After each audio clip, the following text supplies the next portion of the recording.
I'm going to talk to you briefly about some of the initiatives that are going on with your police department here in Rocky Mount. Certainly, like all communities in North Carolina, we have some issues that demand our immediate attention, and we're giving them just that, our immediate attention. We have been very, very fortunate, and we have eradicated 60 individuals out of Rocky Mount that are career criminals. And I mean career criminals by 70% of their adult lives being spent in a correctional institution. Okay? Back a couple of weeks ago, you may have seen something in the newspaper that Raleigh Police Department had placed in there concerning 37 career criminals that they had eradicated out of their neighborhoods after a 4-year initiative. Well, ours only took about 18 months to do that. And so we're very proud of that, and we know that we currently have another 45 to 50 slated to be eradicated out of the city as we speak. So those are some very good things that we have going on in the city.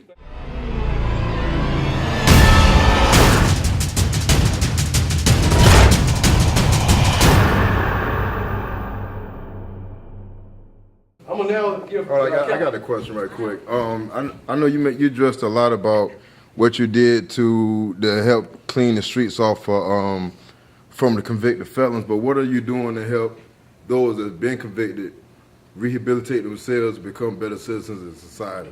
You kind of feel where I'm coming from? Because I know by me growing up in Rocky Mount and getting in trouble, it's a whole monopoly out here as far as like with the unemployment. Basically, if you get locked up and you get out and you have kids, what do you have to do in order to pay your bills? I mean, what are y'all doing to help people convert themselves instead of going back to the same neighborhoods doing the same thing over and over? Because it's one thing to lock them up, but it's one thing to rehabilitate them. Well, from a rehabilitation part, the rehabilitation part is nothing that we get into.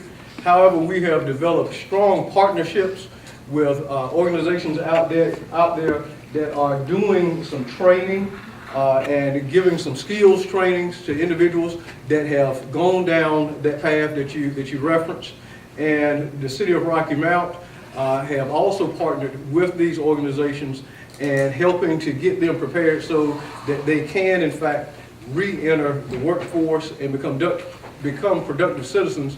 OIC is one of the strongest advocates, as well as our community colleges concerning the education component with that. Do you think something should be put in place to help them? Because I know a lot of people don't know. A lot of guys that get out of prison, they don't know that I can go to OIC or I can go here. It's like you got the pamphlets telling them what time you need to be in the house, what time your kids can go outside, but what are you giving them to let them know here's the other avenues to keep you off the street? Because because everyone here is from Rocky Mount, more than likely, and they grew up here, then they know there's no jobs out here. I mean, these kids aren't making enough money to take care of their family, more or less.